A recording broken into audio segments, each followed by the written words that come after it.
Hello, welcome back to Founder Fuck Ups. Today's guest is Ajinkya, a deep tech founder building in healthcare with his startup Seamless, where speed without direction was just noise.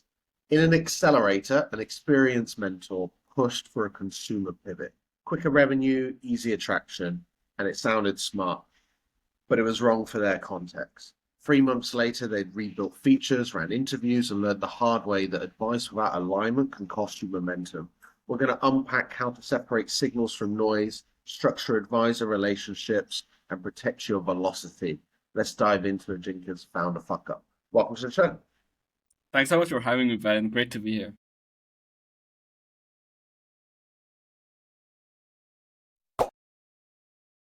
Yeah, welcome. So let's kind of start with a bit of a backstory. What were you building originally, and what problem were you solving in healthcare before the pivot pressure started? Sounds good. Yeah, so for a bit of context, right? Me and my co-founder were both doing our PhDs, and then we actually had technology that we had developed during our PhDs, right? Mm. So in certain cases, like you would normally expect that you start off with a problem first, but a lot of times what happens in deep tech is the technology comes first, and then you're trying to fit the Yeah. problem to the technology. You're trying to figure out what unique advantages do I have and where can I fit this, right? So we were both doing biomedical engineering. So we had robotics, like variable robotics backgrounds. Okay. Naturally looking at exoskeletons, prosthetics kind of like use cases, right? Um, One of the things that happened when we went through the accelerator that we were in was, um, I mean, it's well known that the path to market for a healthcare or medical device is much longer, like regulatory, Mm. just the development as well, right? Certifications, all of that thing. So we were kind of like pushed towards a direction which was like, which at that time, as first time founders, right, it sounded really smart. They were like, why don't you try hitting a consumer use case, Mm. which is faster to revenue, unregulated. You can get to revenue there and you can build your product, like your main product in the meantime, you can put it in the Yeah. pipeline. And then when you are already generating revenue, you can raise money, and then you can build your dream vision, right? Okay. And at that time, it sounded great, right? But it really didn't work for us. Yeah. Yeah, okay. So obviously the advice here is like let's get revenue, let's get traction on this consumer led, which will help us to raise to really build the deep tech that you wanted to do. So who suggested the initial consumer pivot, kind of, and what made the advice sound so convincing at the time? Right. So there's like a couple of layers to it, right? One of the initial suggestions was through the accelerator mentor, and you're like, okay, their incentives should be very well aligned to ours, right? Because their job is to help us succeed, right? Yeah. But yes and no, right? So their job is to help us succeed, but it's more their view was more immediate term, like short term, rather than looking at where we wanted to be in the long term, Yeah. right? But then the problem happened when we also got like this kind of like similar advice from some people outside who I also trusted, like my personal mentors. I would say people who have built businesses before. And as a first time founder, you want to be humble enough that you take in this information, right? But then there's a thin line between what do you listen to and from whom, right? Mm. And that's what we figured out along the way during our journey, where we were like, okay, we're going to figure out which piece of advice to take from whom, right? Hmm. Hmm. Okay. hmm So what actually happened when you followed the advice? We've now pivoted. What did you end up kind of building, testing, and when did you actually start to feel, oh shit, we're off track? Yeah. So we were building haptics.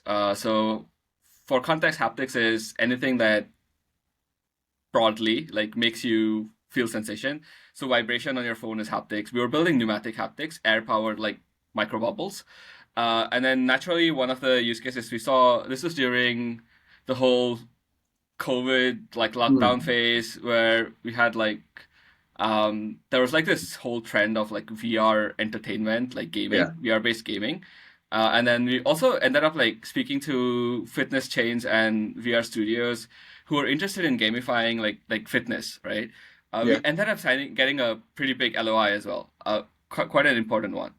Okay. So we went from doing this for a medical use case, which was more towards surgical training slash, rehab, to moving towards entertainment consumer, which is unregulated, similar technology. Yeah. But one of the things that happened was, um, it looks great from outside. You're like, oh, this is gonna be faster to revenue because it's unregulated, but you don't see the nuances of what it Mm, takes to crack more of a B2C or a B2B2C kind of a use case. They become very price sensitive. So yeah. compared to what we can charge for like a surgical simulation, you can't charge as much, but our costs are still there, right? So we have to Yeah. bring down our costs so much, to even make it viable in Yeah. terms of like a business model. Yeah. And then the other thing that happens is, a lot of times when we went to these consumers, they were looking at it and they were interested because the technology was cool, it was new, right? But what we realized along the way was it was more of a good to have, not really a must have. We weren't solving.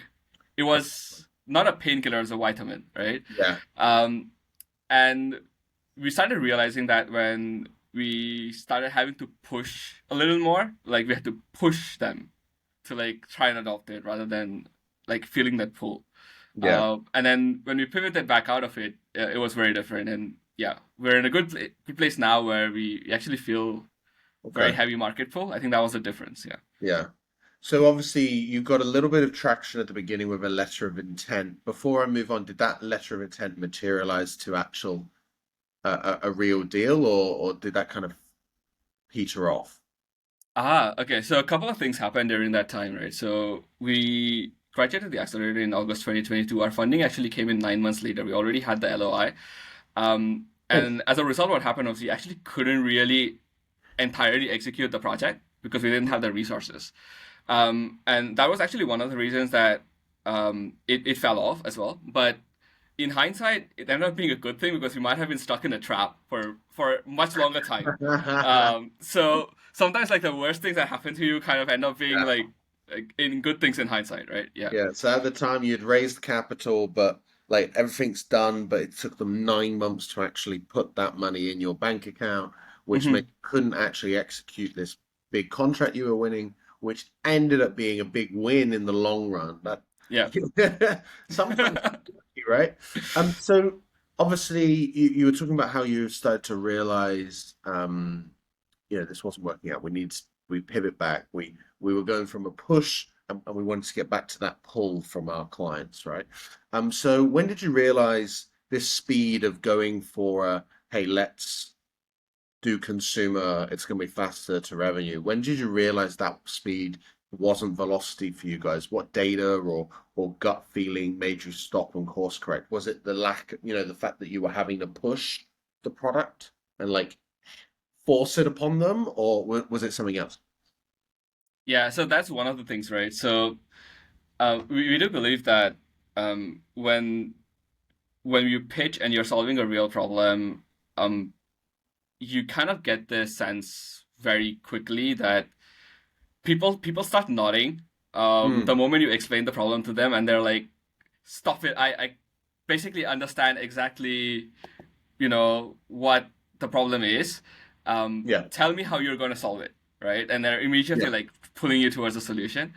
So I would say like it's more of a leading indicator of, just give me a second. Is it struggling to record? Don't worry, it may look laggy, but you're recording locally, so it won't be a problem, and I can hear you fine. So keep going. Okay, all right. Yeah. So coming back, right? So what we saw was, when we were pitching this entertainment kind of use case, like I said, we had to push. A lot of times, I feel that this is kind of like a leading indicator, even before you hit like product market fit. This is effectively like early semblances of problem solution fit. So it's like, is there really a problem that you're solving, or is it good to have? Like I said, and then one of the things that happened to us was, we were still looking at like the healthcare use case because we came from a biomedical background. We had connections there, and we kind of found this problem when I asked like a magic wand question to one of the occupational therapists we were speaking to. We basically asked them, usually at the end of the interview, we always ask everyone, if I had to solve one problem for you right now, what would it be? And then they Yeah. told us like they had this problem of not having any measurement tool to generate objective data to diagnose sensory deficits. So what we were trying to do in VR was trying to make people feel things in VR. Yeah. And then there was a very natural change of direction for us to go towards um, we can tell you whether you can feel things or not, right? Which was the diagnostic element. Mm, Um, mm. and if you zoom out a little bit, like the mental model that I have now is you're going from point A to point B. Um, you're going through milestones. Let's say point C is a milestone along the way. If that milestone is in an opposite direction of point B, Yeah. uh, it may look like in the short term it's helping. Like for example, the consumer pivot. In the short term, it looked like okay, sure, maybe we might be able to generate revenue from that. But you're building your product in a completely different direction, and you're going to have to rebuild the features to go to point B anyway. Yeah. Um, One other way to describe it is the things that you're optimizing for, going from let's say A to C in this case, are very different from what you need to optimize for going from A to B because the problem statements and the things that the segments require are very different. Yeah. So it's actually not really helping you if you're going in the opposite direction. Like that's what we Yeah. realized. Yeah, yeah, of course. And I think I talk a lot about signals versus noise. And I think sometimes it's hard. I mean, your mission already was to do deep health tech, but you got the advice to do this pivot. And if the pivot had worked, then it is a signal, like it is something that's going to drive the growth of the business. But if the intention was always to go back, then it is actually noise. Yep. It's taking you away from your mission. And that's what a signal is. A signal is something that drives the needle for your mission, and noise is everything else. Mhm. So obviously, we got to the realization. You then started to realize that the same technology could solve a real tangible problem in therapy. So the lesson here is really about when do we follow the right kind of advice, right? So, when you're filtering advice now from this deep lesson that you've had, you mentioned to me before that you now use context, competence, and consensus as a filter. So, tell me what that framework is, and how founders like yourself, perhaps going through similar programs, can apply that framework before they action any big piece of advice. Yeah, I kind of learned this the hard way, right? So I think I tend to like operate in frameworks because it gives me like a structure to make decisions out of. Yeah. No framework's perfect, of course. But I mean, a framework is better than no framework, I would say. Um, so the easy part here is right. When you're listening to or like getting advice from people, I think the first part is like being able to separate like good advisors from bad advisors, and that's actually the easy part because you would see like these very specific traits in like bad advisors. They'll Okay. always try to push their agenda. They will almost never listen to you. Mm, They will never take like your context into account when they're giving advice. They're like they have like a playbook and they're just trying to fit that playbook to your yeah. situation, right? Which doesn't really make sense, right? Whereas like one of the things that I've always seen in the advisors that I like to work with is um, if they give me a piece of advice, they'll be very open to me. They're giving them pushback, right? Giving Yeah. them um, like be like, hey, look, what if this happens or that happens, right? If the scenario changes in this way, is this still applicable, right? Or then sometimes I will be like, oh, but wait, we already tried this, and this is the reason why it doesn't work. And they'll be like, oh, okay, I didn't know that you tried that, right? So these little things are like, I think this is actually the easy part. Like, Mm, it's just like very basic people skills where you're like, oh, when people are trying to push their agenda, you can kind of identify them. I think the yeah. tough part is when somebody you trust, like what happened when we got advice, we got some advice from external people that I actually really respect a lot, right? Mm, It's very difficult to not take that advice, um, especially because you like kind of trust the person a lot, right? So yeah. that's where the framework kind of came from.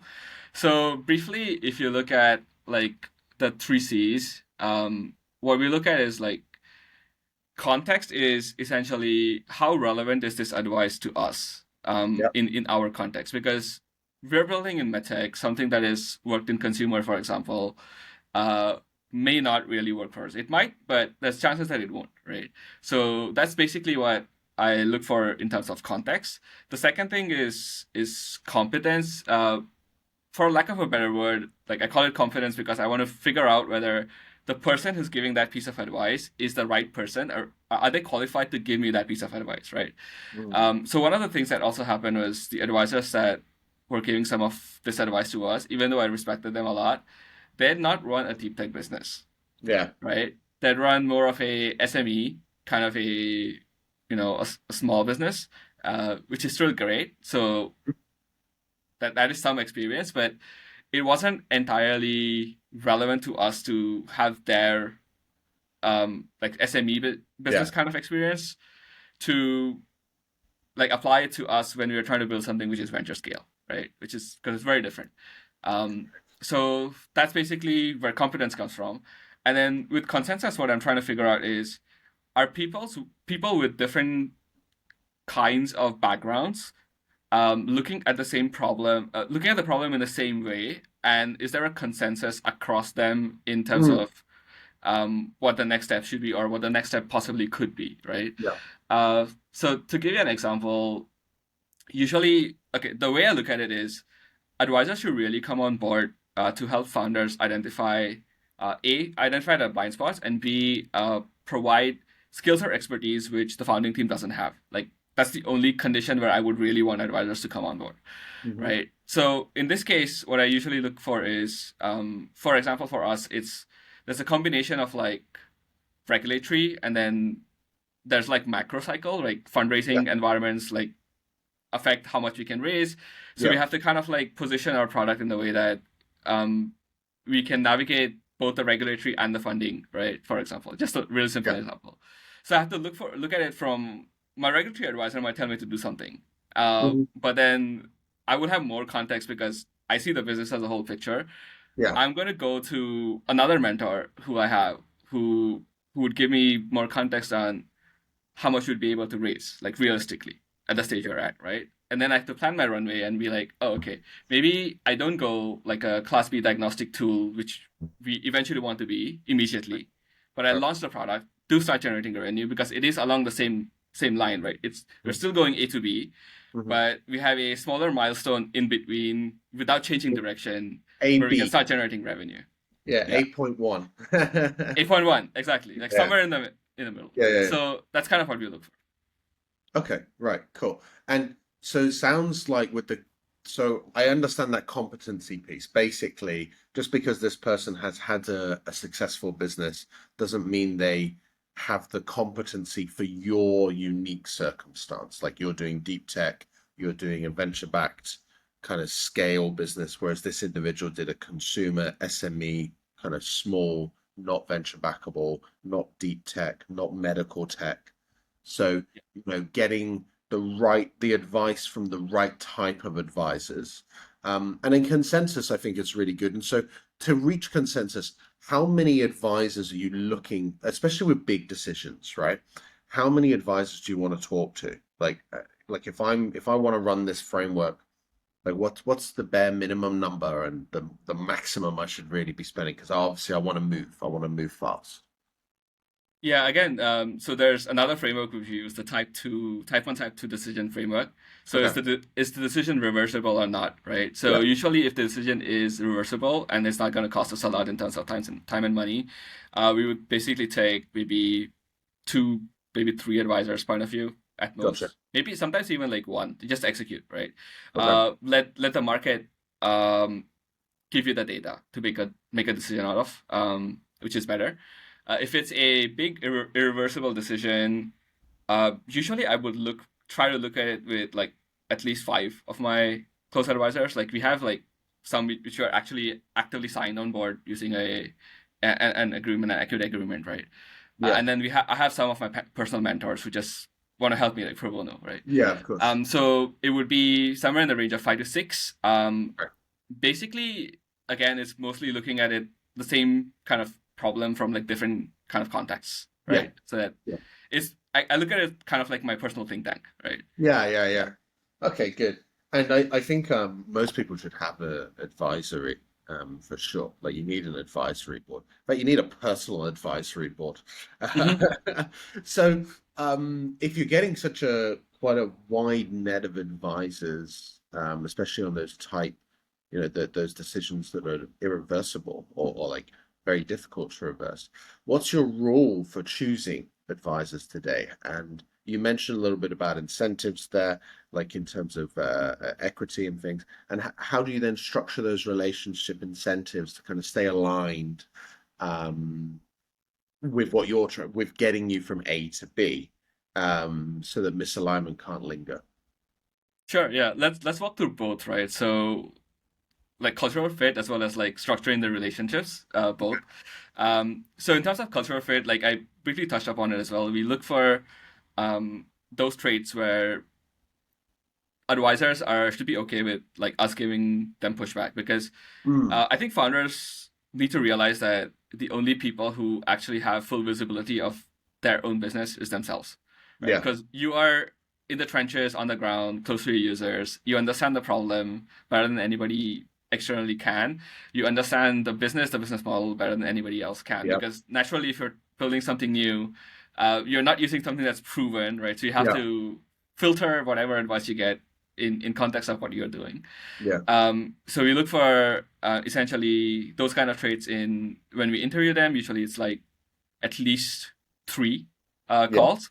Most of the advisors that have signed on board formally, they have worked with us pro bono for a few weeks to a month already. Like, yeah, it's just that we need to know that we're going to be able to work with them yeah, in like a medium to long term. So that's one. That's a big thing. Like they have to have a good cultural fit for us. Same with hiring as well, right? yeah, yeah. The second, yeah, exactly right. Very important. So the second thing which you touched upon is how do you structure it? So maybe I can go back to like maybe I can walk back a couple of steps, right? So what we like to look for is my assumption always is that, or my belief is that you should only get an advisor on board after you're figured out what you need them for. Mm, So like even like rule like -1, not even like rule zero, is you have to like figure out what the roadmap looks for you mm, by working backward from what you're trying to build, which comes from like user interviews and like being very close to your end users, right? yeah. So you work back from that, you figure out what the problem is, what you need to solve for to be able to successfully solve that problem. Hmm. That defines your roadmap, both in a technological sense and also like in our case, like let's say regulatory as well. Um, when you have that in mind, you will figure out essentially what are the points where you don't have complete visibility. Like Yeah, you will come up with questions that you don't have answers to. If those questions require very specific skill sets that you don't have on your team, that's the only point where you should be looking to get an advisor in the yeah, first place anyway. So that's rule zero, right? yeah. -1 is find out what you're solving for. Zero Hmm. is then figure out what your bottlenecks are and bring the advisor Yeah. on board. Then you come to the incentive alignment, right? So that's the rule one for any advisor relationship is you have to align the incentives for where you want to go. So that's why the roadmap's important, right? And I think you also need to understand what your team's strengths and weaknesses are as well, and Right. like be honest about Exactly. it, right? Uh, Exactly. Totally agree with that. Yeah. I always find the story of, have you heard of Gymshark? I'm sure you have. I haven't actually. So Go. Gymshark is a clothing brand that kind of Oh, was, Gymshark. Yeah. Okay. yeah, yeah, right. And it's now, incredible business. But the founder realized that he had hit his peak. Like he couldn't do more for the business as the CEO. And so he replaced himself. He hired a CEO. And then the role of the CEO wasn't just to take the business to the next step, but it was also to teach him how to be a CEO as well. And now he's taken back that CEO title. But like just knowing your own weaknesses, I think is a power move that any founder can have, and like remove the ego, right? So I think that's really good. And so you're bringing Totally in agree. these advisors, and then you're structuring. How do the incentives work? You were talking about equity. How do you do that for those that don't know? Right. So one of the things that I've seen founders fall into a trap in Southeast Asia, especially, is giving away too much Mm, equity to advisors. I think it's a factor of the ecosystem not being as mature and the agreements not being as standardized as in the US. So yeah, we actually go to like US standard agreements and then we modify them. So one specific one that we use is called FAST, FAST, yeah, which is Founder Advisor Simple Template, I believe, from Founders Institute. And then we modify that in a way that the milestones are aligned to where we want to go. So that's why, again, the roadmap is important yeah. because then you can align their deliverables to your roadmap. Like Okay. you need to have a very good idea of why you're getting that person on board. Then you Yeah, can align that, right? So usually it will be a point to base equity, which is more of a like a retainer kind of consultancy kind of a fee, and then there will be unlocks anywhere between zero point 0.1 to 0.2% for a yeah, specific set of milestones, all the way up to anywhere between 0.4 to 0.8%. Usually that would be the range that we look for. yeah, Yeah, I've seen people go up to like 5%, and I'm like, yeah, it just makes it really bad yeah, for investors and even for founders because they don't understand how much dilution it causes in the long term yeah. when you're building a venture scale business. So yeah, please use Dilution's standard templates. dilution's a bit. So, I mean, a lot to unpack there. Um, So firstly, obviously building your advisory board, looking at culture fit, looking at the competencies, the context towards the business that we're building, mapping it all next to the roadmap of what, what's A plus one plus two plus three to B To looks be like. yeah, Then creating incentives in terms of your fast to have incentives aligned to those goals, and then deciding which advisors to speak to depending on the type decision. So quite a massive framework. First question, because you've got a great lesson from this, which is obviously going to help you so much in the future. So I would argue that you wouldn't do anything differently because you would have lost this lesson. But if you could go back to that accelerator, what would be something you might do differently? it's exactly what you said as well. Like we wouldn't have learned it if we hadn't fallen into the trap ourselves, right? Yeah, right. And this is something that yeah, you kind of like learn from experience, or if you listen to this podcast, right? So yeah, I mean, I guess I guess I guess the lesson for us in hindsight is basically there's a thin balance between humility. Like there can be such a thing as too much humility, where you're like Mm, listening to kind of ironically, we're listening to people way too much. Um, you have to figure out with conviction what your direction is, and then that actually really comes down from the users. So I think everything always starts off with who are you solving? Like whose problem are we solving? You listen to them, right? You work backwards from that. That defines the product direction. And then when you when you are in the ground in the trenches and you understand what you're solving for, you can very robustly, I would say, like filter the signal from the noise mm, because you know where you're going, kind of, right? yeah, So I think it really depends on that. And then the reason we have so much conviction in the direction that we're going is, like I mentioned, we can feel the pull already. yeah, That is the difference. And when we were starting off in the accelerator, obviously we didn't have that much of a data set of like yeah, people that we had talked to. We were just getting in, right? I think that is the reason why we kind of like probably fell prey to listening to too much people because we're like, oh, these guys have probably seen the world for like 20 years more than me, yeah, right? We were kind of young, right? So we were trusting them a bit too much, let's say. yeah, yeah, And now we know that we have a very clear direction. Our users know what they want from us, and we're building that, right? So yeah, it's much easier for me to like filter it out. But yeah, I guess I wouldn't change anything. I think this is part of like a process. It's exactly what you part of the mentioned. journey, man. Part of the journey.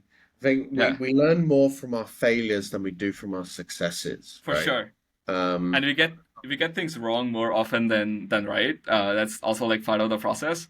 Yeah, It's just that you have to cap your downside and wait yeah. for the one thing that hits the upside, right? Successful founders are people who have just failed a lot and but never failed too big. Never felt too What big. Yeah. what is one question a founder should ask them, before taking advice? One question. Ooh, on the spot. I think it's more about like you kind of need to ask a few to figure out what their reason is for working with you, Mm, because every advisor relationship that's worked for us, the advisors have come on board because they really believe in what we are building and the direction in which we're going, and they just want to be a part of it. Um, these are these are the advisors that we found most useful, especially because they're very selective of who they work with. They're really good, right? They're really good. That's why they can be selective of who they can work with, and like it really affects. It really impacts a lot when they're very aligned to what you're trying to do, and they're not trying to force their own agenda. I yeah, think that's the one thing that it's very difficult to figure that out in like early interviews. But one of the ways I guess you can do that is you can ask people who they've worked with before, like how was it like working with them. yeah. Yeah, that's also what we do. Usually, if References. we sign someone on board really quickly, it's through a referral. Yeah, Um, yeah. yeah, Absolutely. Referrals are always the best when it comes to getting advisors too. Um, so what are you doing now, Ajinka? What, who are you selling it to? And how can they find you? cool. So we're seamless. We're building the first device in the world that can objectively help clinicians assess where a patient has lost their touch sensation. So this is for patients who have stroke, diabetes, carpal tunnel, spinal cord injury, where Mm, commonly they will have like numb hands and they will completely lose sensation. yeah. Clinicians currently don't have any tools to objectively assess it in an automated way. Mm, They still use a filament, press it into the patient's skin, ask them where do they feel it, and then log it manually, right? So we yeah. built a device that automates that entire process from the testing to the documentation, Wow. and eventually part of the treatment as well. We're selling to hospitals and clinics, also looking at community deployment because we're seeing this trend where in Singapore as well as abroad, there's this trend towards community-based and home-based rehab, Mm, specifically because hospital capacity is not scaling, right? yeah. So our test is patient-driven, which enables us to deploy it there where nobody else can, right? Yeah. Um, yeah. And what's the last part of the question? Where to find you? Oh, where to find me? You can reach out to me via email, Ajinkya, Ajinkya at seamless.sg. Yeah. Great. Now every salesman in the world has got your email address. Yeah. Thank you. There's Thank you. plenty of those going in my inbox anyway, so Yeah, exactly, exactly. Well, thank you so much for coming on the show, man. I really appreciate you sharing your fuck up. thank you so much for having me, Ben. It was great chatting. And I hope people benefit from this and don't do what we did. Yeah, Yeah. exactly. Learn from your mistake. All right. Thank you, mate.